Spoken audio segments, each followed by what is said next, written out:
asalaamaaleykum wa rahmatulah nuyuwaat naa leen bu baax di leen ziar waaw di ziar ñëpp rek waaw kon mbokk yi di leen ziaraat bu baax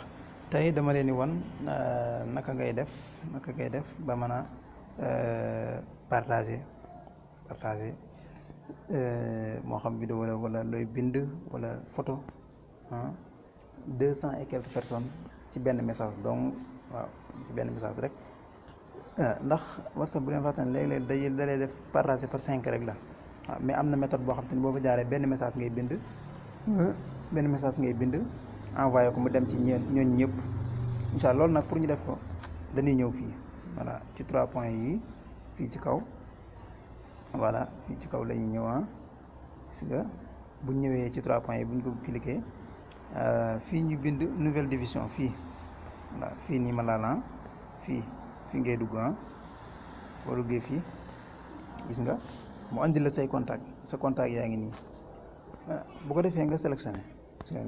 li nga bëgg a sélectionné gis nga boo xoolee fii ci kaw mi ngi bind fii ci kaw 256 mën ngaa sélectionné kon ba 256 personnes voilà xoolal nga sélectionné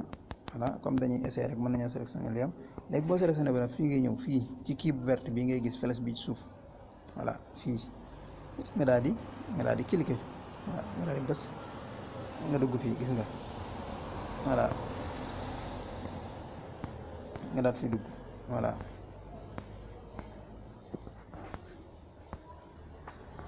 kon mi ngi nii léegi fii mu neexee parce que bu ma bindee benn message bu ma bindoon ça va tey ça va bu ma envoyé mu ñëwee fii envoyé ñoom ñëpp ciy jotandoo voilà bu ma envoyé ñoom ñëpp ci jotandoo boo bëndee li nga bind ba da ngay bës fii nga cliquer voilà léegi lii tamit bu la neexee mën nga changer tur bi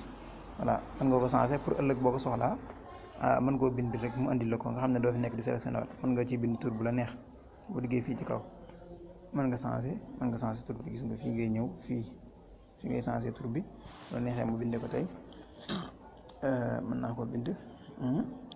mes amis par exemple voilà mën naa def mes amis naa bind mes amis mën naa ko tuddee mes amis waaye tey ma bind wolof samay xarit gis nga ma tuddee ko samay xarit nga xam ne tey bu ma ko soxla woon tey damay génn rek bind samay xarit mu daat ma koy andil nga xam ne bu ma leen soxla partager dara benn photo la wala vidéo wala bind bu ma leen gi dama koy bind rek ñëpp jotandoo ci voilà nit tamit bu la partager loo dara mën nga ko jaar fii doo fi nekk di sélectionné sonn da ngay ñëw bind benn lim la partager loo nga copier ko ñëw gis nga bu ma bindoon ça va tey ñoom ñëpp ci jotandoo boo ko bindee nag moom nga envoyé ko voilà tey ci mu toll nii bu ma neexee ma génn xam nga doo gis voilà mën na maa génn léegi bu ma ko soxla woon tey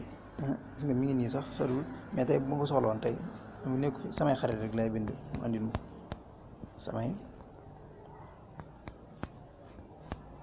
samay xarit bindee samay xarit gis nga samay xarit gis nga moom doo nga fi nekk mu andil ma ko mi ngi nii samay xarit mi ngi nii voilà ci nga dugg ci léegi boo leen envoyé message wala photo gis nga boo envoyé message bi ñoom ñëpp nga ciy jotandoo te ku nekk day mel ne moom rek nga fa envoyé voilà kon loolu lañ ñëwoon tey ndax gis nañ ñu bari léeg-léeg dañuy am problème partager dara voilà ñu dem fàttali ne xam naa bi may expliquer vidéo bi flèche bi affiché wu ma ko woon fii ngay ñëw gis nga fii ci 3 points yi moom ngay ñëw nga cliquer fa boo ñëwee 3 points fii ngay dugg nouvelle division bi fii ngay dugg nii lañ koy créer fii duggee après li ci des mooy nga sélectionné ci say contact may nañ la gis nga ba fii 256 yi may nañ la ko nga sélectionné waaw wan naa leen sànq boo sélectionné bu la neexee tuddee ko nu la neex voilà kon mi ngi noonu ku bëgg a partager léegi dootu mën ngaa bañ a sonnati voilà def ko nii mën a wax nga bind li ngay bind wala photo bi ngay envoyé wala vidéo bi ngay envoyé nga envoyé ko benn boobu kese ngay envoyé ci day mel ne genre groupe mais groupe bi yow mi ko créé rek yaa koy gis dégg nga voilà yow rek yaa koy gis keneen du ko gis da ngay bind sa message envoyé ko ñoom ñëpp ñu jotandoo ci voilà kon loolu la woon ñu ngi leen di jaajëfalaat bu baax a baax.